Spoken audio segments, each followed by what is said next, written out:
हाँ, आज का जो हमारा टॉपिक है वो भारत में कृषि विकास होगा।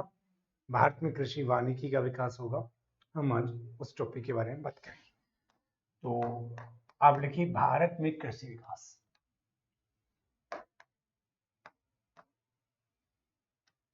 भारत में है कृषि विकास। भारत में आज जो होगा वो भारत में कृषि विकास। जिसे भारत में कृषि विकास में क्या क्या चीजें आती है। वैसे तो भारत के कृषि विकास की बात करते हैं तो भारत में एक तो कृषि विकास के लिए हरित क्रांति आई, है ना। तो भारत में कृषि जो विकास हुआ है उसमें एक हरित क्रांति आया है। हरित क्रांति,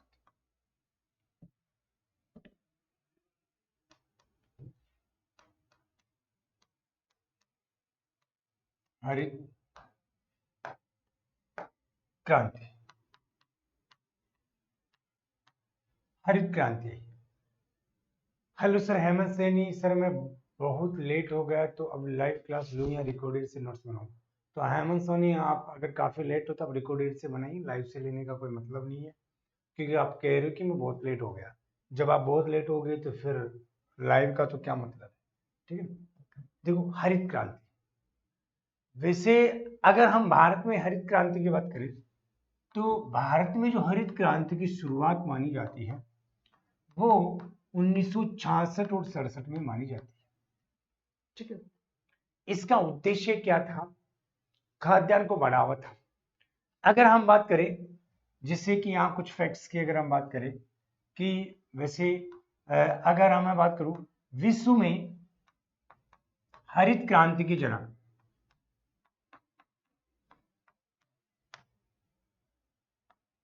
विश्व में हरित क्रांति के जनक, विश्व में अगर हरित क्रांति के जनक की बात करें तो वो नॉर्मन बोरलॉग है ना। नॉर्मन बोरलॉग है, नॉर्मन बोरलॉग है। विश्व में हरित क्रांति के जनक तो नॉर्मन बोरलॉग है। वैसे भारत में हरित क्रांति के जो जनक है वो डॉक्टर एम एस स्वामीनाथन है। भारत में हरित क्रांति जनक डॉक्टर एम एस स्वामीनाथन,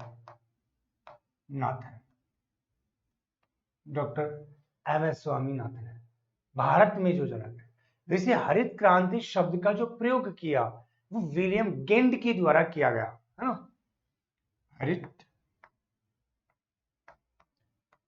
क्रांति शब्द का प्रयोग विलियम गेंड के द्वारा, विलियम गेंड के द्वारा किया गया, विलियम गेंड के द्वारा किया गया। तो छोटी छोटी बातें आपको समझ में आ गई होगी। अब हम बात करते हैं हरित क्रांति। ठीक है, हरित क्रांति के बारे में बात करते हैं।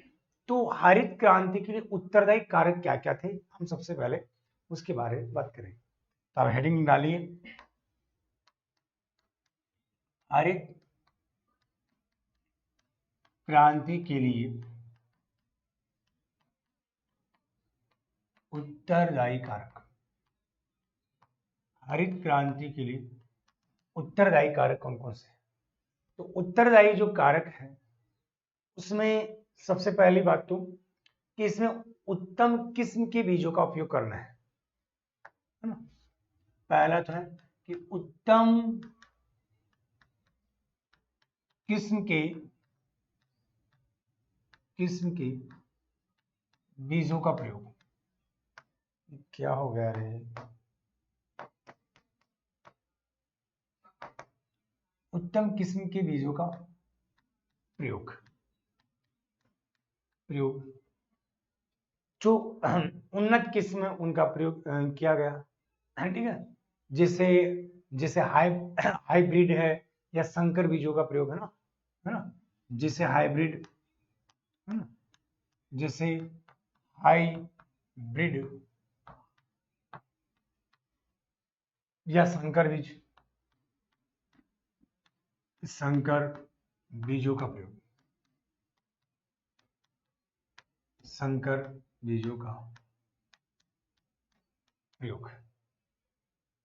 इसमें उर्वरक व कीटनाशकों का प्रयोग किया गया। इसमें उर्वरक एवं कीटनाशकों का प्रयोग, कीटनाशकों का प्रयोग किया गया।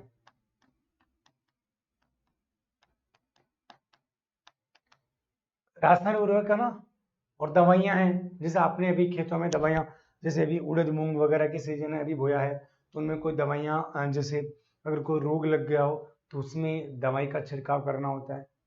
ठीक है। और इसमें सिंचाई सुविधाओं का विकास भी किया गया। हाँ, इसमें सिंचाई सुविधाओं का विकास,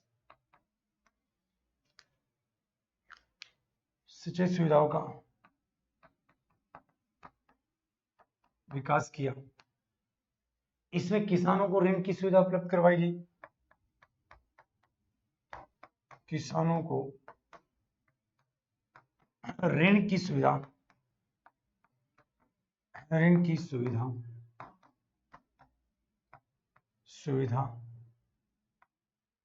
उपलब्ध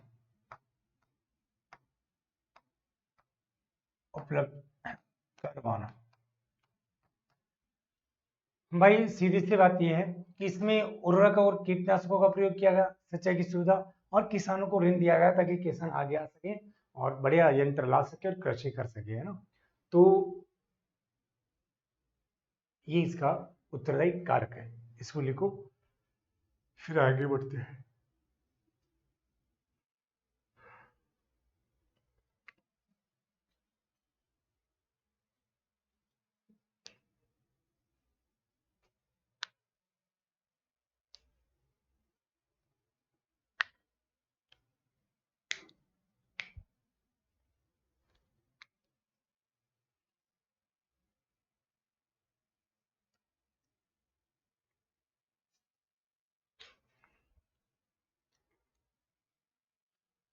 चलो लिखो। अब देखो, हम यहां से बात करते हैं हरित क्रांति के लाभ, जिसे आप यहां से लिख सकते हो हरित क्रांति के लाभ, हरित क्रांति के लाभ, यानी हरित क्रांति से हमें क्या क्या लाभ हुआ है। पहला तो हम बात करते हैं कि इसमें खाद्यान्नों में वृद्धि हुई। ठीक है, यानी पहला तो है कि खाद्यान्नों में वृद्धि, खाद्यान्नों में वृद्धि। इस कारण खाद्यान्न का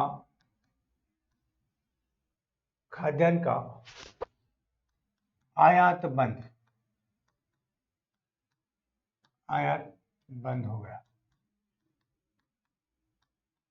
ठीक है भाई, हमारे देश में इतना खाद्यान्नों का उत्पादन हुआ कि हमारा देश से जो बाहर हम खाद्यान्न मंगाते थे वो हमारा बंद हो गया। ठीक है, इसमें चावल, इसमें चावल एवं गेहूं में सर्वाधिक उत्पादन हुआ, सर्वाधिक उत्पादन।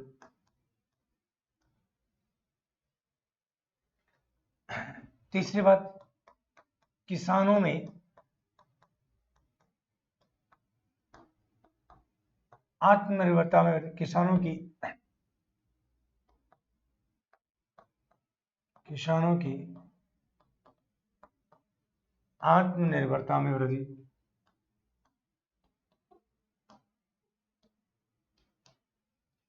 यानी जब इतना खाद्यान्न का उत्पादन हुआ तो किसानों को लगा कि अगर हम रासायनिक उर्वरक का प्रयोग करेंगे तो खाद्यान्न को बढ़ाया जा सकता है, तो उसमें आत्मनिर्भरता का विकास हो गया।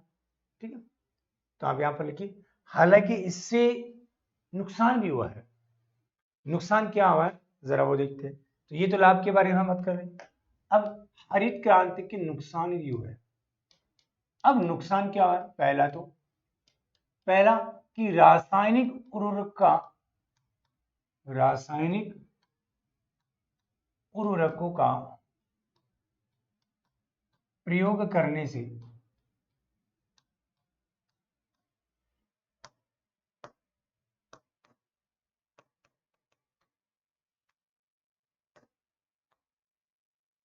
रासायनिक उर्वरकों का प्रयोग करने से क्षेत्रीय असमानता में वृद्धि। क्षेत्रीय असमानता में वृद्धि होगी। अब आप कहोगे कैसे वृद्धि होगी? क्षेत्रीय असमानता क्या है? जिससे क्षेत्रीय असमानता का मतलब है कि ये आपका खेत है, इसमें हमने यूरिया, इसमें हमने डीएपी, इसमें हमने बहुत सारी दवाइयां डाली। तो जैसे ही इस खेत में हमने बहुत सारी दवाइयां डाल दी, यूरिया डीएपी वगैरह, तो क्या होता है, इस खेत के इस भाग में फसल अच्छी है लेकिन यहां फसल कमजोर है, फिर यहां फसल कमजोर है, यहां फसल कमजोर है, यहां फसल अच्छी है, यहां फसल कमजोर है और यहां फसल अच्छी है। ये कमजोर, ये कमजोर, ये कमजोर, ये कमजोर, ये अच्छी, ये अच्छी, अच्छी। यानी एक खेत में फसल एक जैसे नहीं हुई, एक खेत में फसल एक जैसे नहीं हुई, इसे हम क्षेत्रीय असमानता कहते हैं। और इसे हम कहते हैं क्षेत्रीय असमानता में वृद्धि हो गई। ठीक, इसके साथ में हम बात करते हैं 2 नंबर पर, सिंचाई की अधिकता से, सिंचाई की अधिकता से सेम समस्या,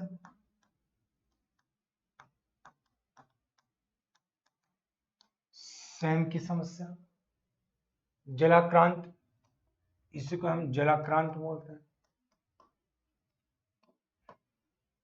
इसी को हम वाटर लॉगिंग बोलते हैं, वाटर लॉगिंग की समस्या हो गई। देखो, जैसे मैंने आपको राजस्थान ज्योग्राफी पढ़ाई, राजस्थान ज्योग्राफी हमने वहां पर भी भौतिक प्रदेशों में वर्धा में हमने पढ़ा कि सेम की समस्या क्या होती है, जहाँ जल की मात्रा अधिक होती है वहाँ सेम की समस्या होती है। इस बारे में हमने पहले से पढ़ लिया ना। तो ये अधिक सिंचाई करने के कारण ऐसा हुआ है, तो ये एक इसमें से हमें क्या हुआ है, नुकसान हुआ। ठीक है, फिर इसके बाद में हम बात करते हैं कि कृषि यंत्रों का प्रयोग करने से, भाई कृषि यंत्रों का प्रयोग करने से बेरोजगारी में वृद्धि, बेरोजगारी में वृद्धि, बेरोजगारी में वृद्धि हो गया।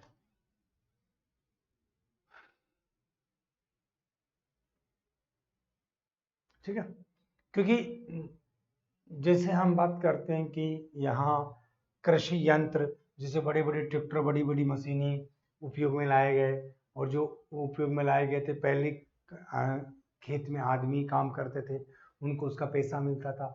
अब ये आ गया तो पैसा नहीं मिलेगा, तो जाहिर सी बात इसमें हमारा क्या हो गया, उसमें बेरोजगारी में वृद्धि हो गई। तो ये बात आपको समझ में नहीं होगी। बताइए, ये क्या बोल रहे हैं सर, सिलेबस कब तक हो जाएगा? देखो, आप सिलेबस तो बहुत सारा हो गया, आप सिर्फ एक बार पढ़ाई पर ध्यान दीजिए, सिलेबस पर ध्यान मत दीजिए। सिलेबस तो देखो धीरे धीरे हो ही जाएगा, है ना। इतना सारा हो गया, 80% हो गया, तो बाकी जो बच रहा है वो भी धीरे धीरे हो जाएगा। ठीक है, चलो देखो इसमें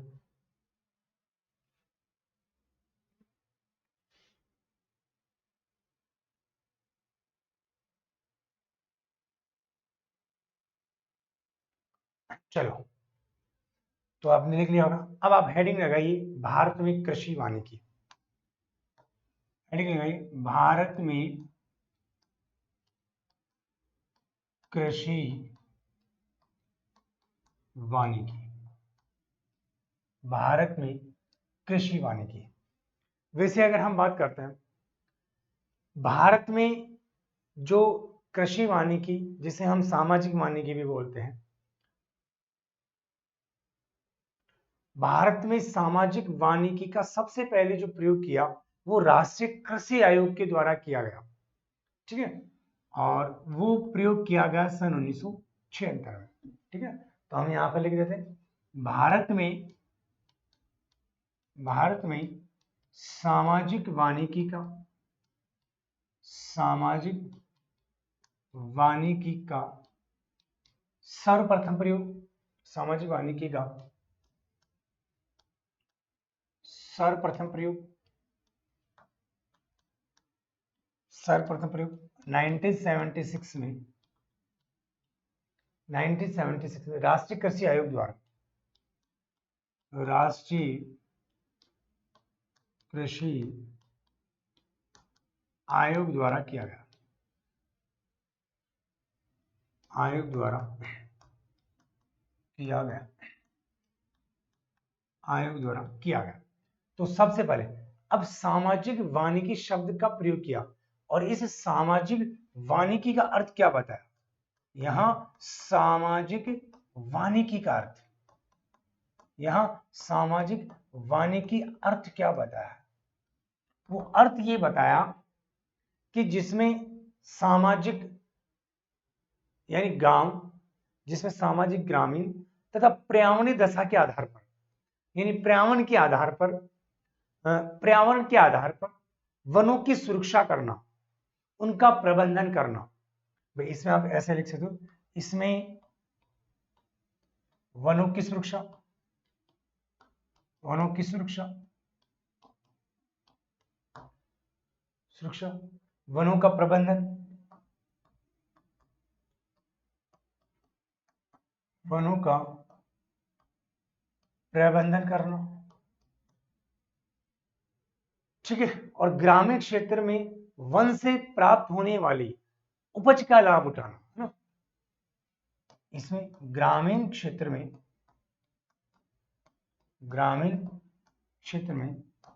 वन उपज प्राप्त करना, वन उपज प्राप्त करना, ये है ना। वैसे राष्ट्रीय कृषि आयोग ने सामाजिक वानिकी को 3 भागों में बांटा है। वो कौन कौन से जरा देखते हैं। पहले आप इसको लिखिए, फिर आगे की बात करते हैं।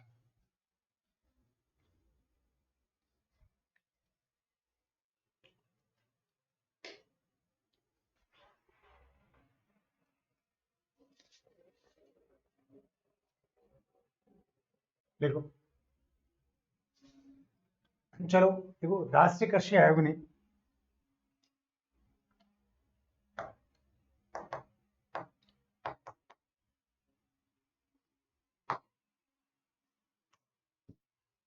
कि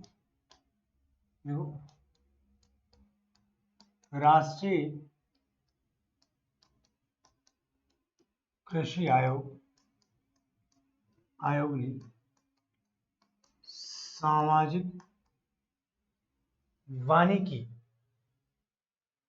सामाजिक वानिकी को निम्न भागों में विभाजित किया।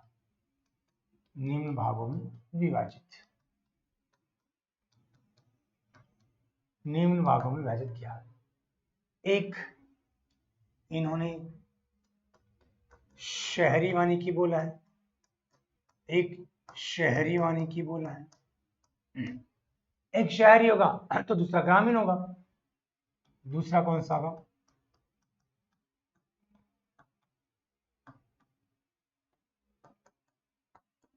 ग्रामीण वानिकी है। तीसरा फॉर्म वानिकी,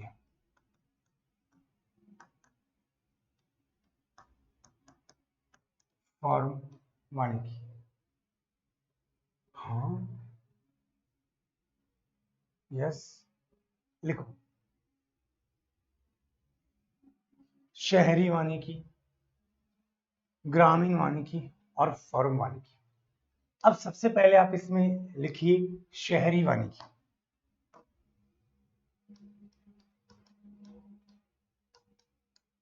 शहरी वानिकी। इस शहरी वानिकी में क्या क्या चीजें आती है?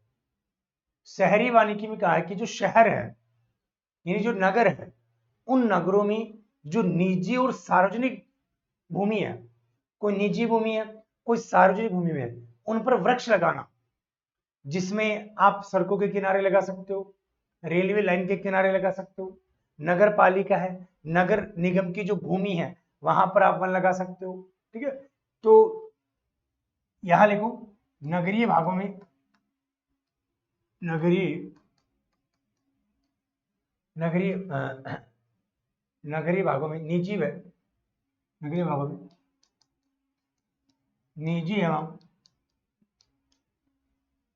सार्वजनिक भूमि पर, निजी एवं सार्वजनिक भूमि पर वृक्ष लगाना। ठीक है, जैसे हम बात कर सकते हैं निजी और सार्वजनिक भूमि पर, जैसे जैसे सड़क किनारे, जैसे सड़क किनारे, सड़क के किनारे, रेलवे लाइन किनारे, रेलवे लाइन किनारे, नगर पालिका व नगर निगम, नगर पालिका एवं नगर निगम की खाली भूमि पर, हाँ, नगर निगम की खाली भूमि पर वृक्ष लगाना, खाली भूमि पर वृक्ष लगाना। ठीक है, हाँ जी। अब हम बात करते हैं ग्रामीण वानिकी। ठीक है, ग्रामीण वानिकी दो पर हम बात करें, ग्रामीण वानिकी।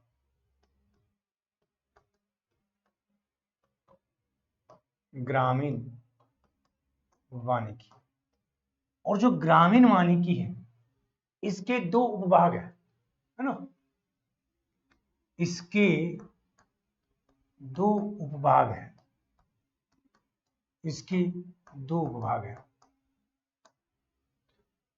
एक कृषि वानिकी होगा, एक कृषि वानिकी। अब देखो कृषि वानिकी में क्या क्या चीजें आती है भाई। कृषि वानिकी में जो आता है, इसमें आता है कि जैसे जो ग्रामीण क्षेत्र है, उस ग्रामीण क्षेत्र में जो उपजाऊ भूमि है या कोई अनुपजाऊ भूमि है, तो उस पर वृक्षों का विकास करना है। ठीक है, यानी कृषि वानिकी में क्या होता है, जो ग्रामीण कृषि वानिकी, इसमें क्या होता है, जो गांवों में कृषि योग्य भूमि है या कृषि अयोग्य भूमि है, दोनों पर पेड़ पौधे लगाना है।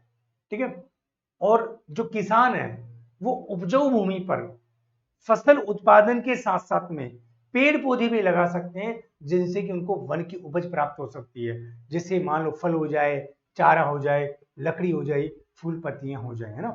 तो इसमें हम बात करते हैं, देखो इसमें लिख लो, लिखते समय इसमें ग्रामीण क्षेत्र, ग्रामीण क्षेत्र की उपजाऊ उपजाऊ एवं अनुपजाऊ भूमि पर वृक्ष लगाना, वृक्ष लगाना है, वृक्ष लगाना, वृक्ष लगाना है। ठीक है, इसके साथ में किसानों द्वारा, देखो किसानों द्वारा फसल उत्पादन के साथ साथ फसल उत्पादन के साथ साथ फसल उत्पादन के साथ साथ पेड़ पौधे भी लगाए जाते हैं, साथ साथ पेड़ पौधे भी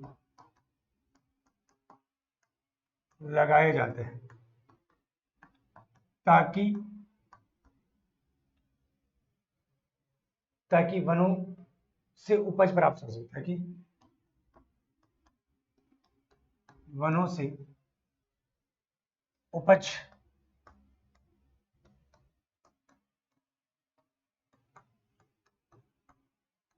प्राप्त हो सके, जिससे लकड़ी, जैसे चारा, जैसे फल फूल पत्तियां, फल फूल पत्तियां इत्यादि। लिखो फिर आगे, क्लास में कौन कौन है इसका कमेंट करना।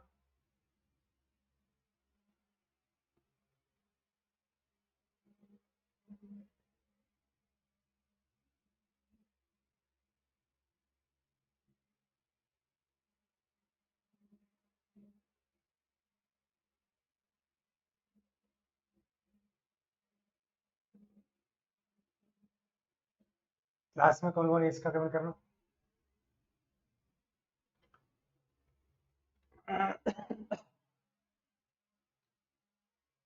बड़े रोगन सारे,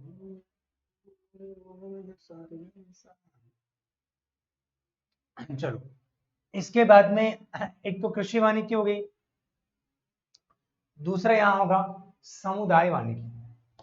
दूसरा क्या होगा, समुदाय वानिकी। समुदाय वानिकी। अब देखो समुदाय वानिकी क्या है।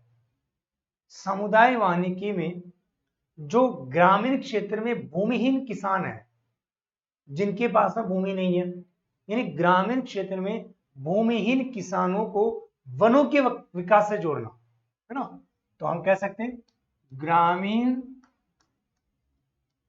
क्षेत्रों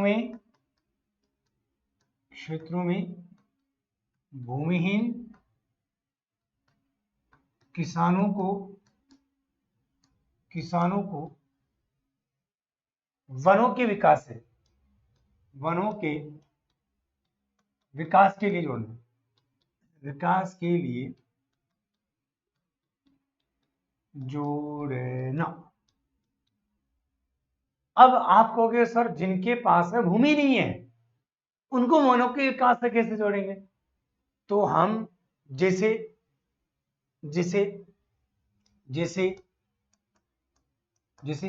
पंचायत की खाली भूमि है, जैसे पंचायत की कोई भी खाली भूमि है, अगर कोई भी खाली भूमि बोले अरे भाई तू ही में पेड़ पौधे लगा, जैसे स्कूल सड़क किनारे हैं, भाई स्कूल है, सड़क है,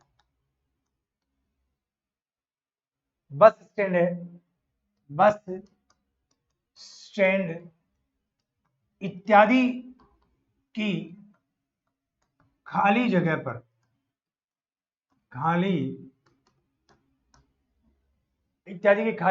पेड़ पौधे लगाना, जगह पर पेड़ पौधे लगाना तथा उनकी प्राप्त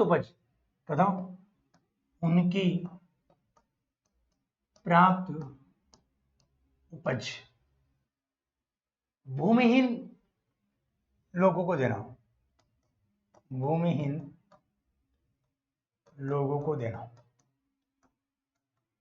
अब देखो जैसे मान लो जिनके पास में भूमि नहीं है उनको कहेंगे देख भाई तू या खाली जमीन पड़ रही है, अगर तू पेड़ पौधा लगा और ये पेड़ पौधे में से जो उपज तुझे प्राप्त हुई वो तू बेच दे, तो देखो पेड़ पौधे भी लग गए और अपना काम भी हो गया, और जिसके पास भूमि नहीं थी उसका काम भी हो गया, हमारा काम भी हो गया। हमारा काम कैसे हुआ कि पेड़ पौधे लगना जरूरी है, जब पेड़ पौधे लगना जरूरी है तो वो पेड़ पौधे भी लगा दिए, उससे जो फल फूल पत्तियां मिली है उसका उसको उपज प्राप्त होगी, उसकी भी आमदनी होगी, सरकार का काम भी हो गया। नो टेंशन, नो झंझट, नो चमचाड़ा। देखो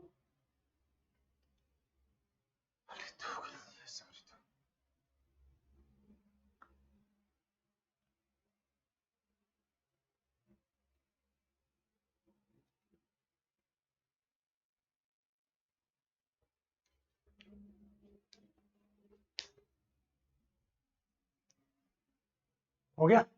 चलो अब इसके बाद में हम लिखेंगे 3 नंबर पर फॉर्म वानिकी। कौन सी है? फॉर्म वानिकी। अब फॉर्म वानिकी क्या है भाई? फॉर्म वानिकी में फलदार वृक्षों के बगीचे लगाए जाते हैं। इसमें फलदार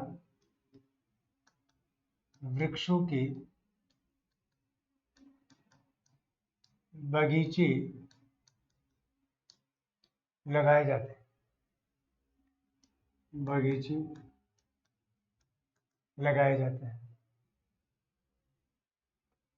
तथा वृक्षों के मध्य जो खाली भूमि होती है उस पर फसल उत्पादन किया जाता है। जैसे मान लो यहां एक वृक्ष लगा दिया, फिर यहां एक वृक्ष लगा दिया। अरे यार क्यों? जैसे यहां एक वृक्ष लगा दिया, यहां एक वृक्ष लगा दिया, यहां एक वृक्ष लगा दिया, यहां एक वृक्ष लगा दिया, फिर यहां एक वृक्ष लगा दिया, तो ये खाली भूमि है। ये खाली भूमि है भाई। 2 वृक्षों के मध्य खाली भूमि होगी, ये खाली भूमि होगी, ये खाली भूमि होगी, ये खाली भूमि होगी और ये खाली भूमि होगी। वृक्षों के मध्य खाली भूमि पर फसल उत्पादन कार्य भी किया जाता है ना। तो वृक्षों के मध्य, वृक्षों के मध्य खाली भूमि पर, खाली भूमि पर, खाली भूमि पर फसल उत्पादन कार्य, फसल उत्पादन कार्य किया जाता है। चलो इसी के साथ में एक छोटा सा टॉपिक था वो कंप्लीट हो गया है। बाकी हम कृषि अवस्थित सिद्धांत है वो हम कल पढ़ेंगे। आज के लिए हमारा इतनी है, बाकी का हम पढ़ेंगे नेक्स्ट। अब किसी को कोई पूछना है तो एक बार इसको लिख लीजिए और पूछ लीजिए ना। जो कृषि अवस्थित सिद्धांत होगा उसको हम पढ़ेंगे कल।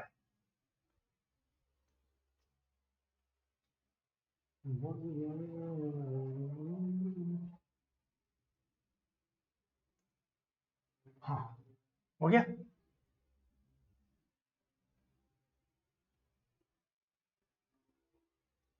सर थोड़ा सा एक बार रिवाइज करवा दीजिए। विकास माथुरिया। अच्छा विकास, चलो देखो 2 मिनट, चलो मैं रिवाइज करवा देता हूँ। देखो जैसे भारत में हरित क्रांति, तो हरित क्रांति का जो उद्देश्य है वो खाद्यान्न को बढ़ावा देना है। हरित क्रांति की जो शुरुआत हुई वो 1966 और 67 में होती है। वैसे इसके जनक जो माने जाते हैं वो नॉर्मन बोरलॉग को माने जाते हैं। भारत में जनक डॉक्टर एम एस स्वामीनाथन को माने जाते हैं। हरित क्रांति शब्द का जो सबसे पहले प्रयोग किया वो विलियम गेंट के द्वारा किया गया। ठीक है, तो ये तो हरित क्रांति की बात हुई। हरित क्रांति से के क्या क्या कारक थे या इसका क्या क्या उद्देश्य थे? एक तो उन्नत किस्म उपलब्ध करवाना है, बीज, ठीक है, जैसे संकरण हो गया, हाइब्रिड का हो गया। इसमें उर्वरक और साथ में कीटनाशकों का भी प्रयोग किया जाने लगा। ठीक है, इसके साथ में सिंचाई सुविधा भी उपलब्ध करवाई गई और किसानों को ऋण उपलब्ध करवाना। ऋण उपलब्ध इसलिए करवाना ताकि किसान जो है वो खेती पर आश्रित हो, उसमें खेती में आत्मनिर्भरता हो। फिर इसके लाभ, जैसे खाद्यान्नों में वृद्धि होगी, चावल और गेहूं में वृद्धि होगी और किसानों में भी आत्मनिर्भरता में वृद्धि होगी। ठीक है। फिर इसके बाद में इसके कुछ नुकसान भी है। जैसे रासायनिक उर्वरक का प्रयोग किया गया, तो रासायनिक उर्वरकों का लगातार प्रयोग करने से क्या होता है कि क्षेत्रीय असमानता में वृद्धि होगी, यानी जो भूमि है वो भूमि अनुपजाऊ होती हुई चली गई। ठीक है। और सिंचाई की इसमें अधिकता की गई, इसलिए इसमें सेम की समस्या भी बढ़ गई। ठीक है। और इसके साथ में कृषि यंत्रों का लगातार प्रयोग होने से बेरोजगारी में वृद्धि होगी, क्योंकि पहले जो किसान लोग थे वो आदमी करके इसकी भूमि में ज्वार बाजरा मूंग उड़द उनकी कटाई करवाते थे, लेकिन अब बड़ी बड़ी मशीनें आ गई तो बेरोजगारी में भी क्या है वृद्धि हुई है। वैसे भारत में जो कृषि वानिकी का विकास है, इसमें सामाजिक वानिकी है। सामाजिक वानिकी का प्रयोग 1976 में जो राष्ट्रीय कृषि आयोग है उसके द्वारा किया गया। इसमें कहा गया कि वनों की सुरक्षा करनी है, उनका प्रबंधन करना है, और ग्रामीण क्षेत्र में वन उपज प्राप्त भी करना है।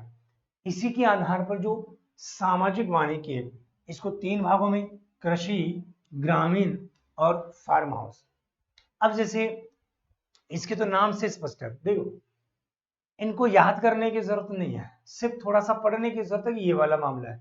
जैसे शहरी है, तो जो नगरीय भाग है वहां कोई निजी भूमि हो सकती है या कोई सार्वजनिक भूमि है, तो उस पर वृक्ष लगाना है, सड़क के किनारे वृक्ष लगाना है, कोई रेल लाइन है वहां वृक्ष लगाना है, ये नगर पालिका नगर निगम की जो खाली भूमि है वहां पर वृक्ष लगाना है। फिर इसके बाद में ग्रामीण वानिकी आती है, इसमें भी 2 उपभाग है ग्रामीण के।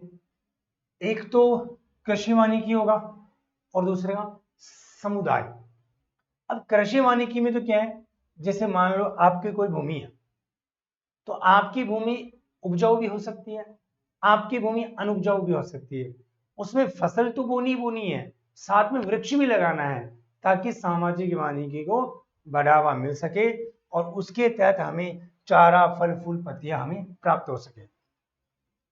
फिर इसके बाद में हम बात करते हैं समुदाय वानिकी। अब समुदाय में एक समुदाय को लाभ पहुंचाना है।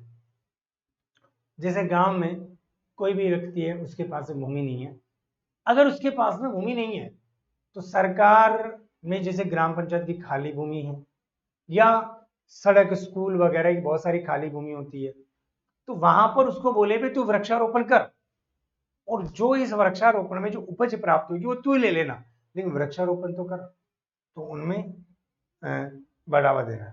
ठीक है। इसके साथ में फार्म वानिकी, तो फार्म वानिकी की बात करते हैं तो इसमें फलदार वृक्षों के बगीचे लगाना है। और जैसे मान लो कि दो यहाँ पेड़ पौधे हैं, 1 2 3 4, इनके बीच में जो खाली भूमि है उस खाली भूमि पर भी फसल उत्पादन कार्य किया जा सकता है। तो ये हमारी यहाँ तक की रामायण है। ठीक है। अब किसी को कोई डाउट है तो आराम से पूछ सकता है, मैं आपके कमेंट का वेट कर रहा हूँ। आप बताइए, अगर कोई भी दिक्कत है तो बताओ। देखो बताइए, तब तक मैं पीडीएफ बना लेता हूँ।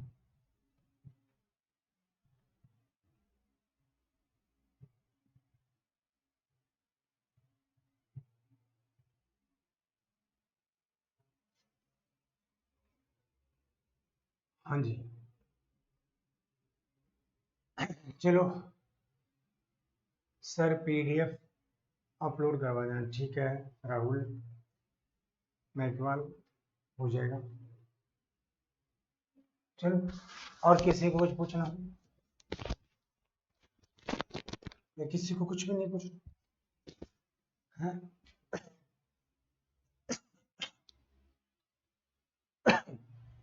चलो फिर मिलते हैं, ओके टाटा बाय बाय।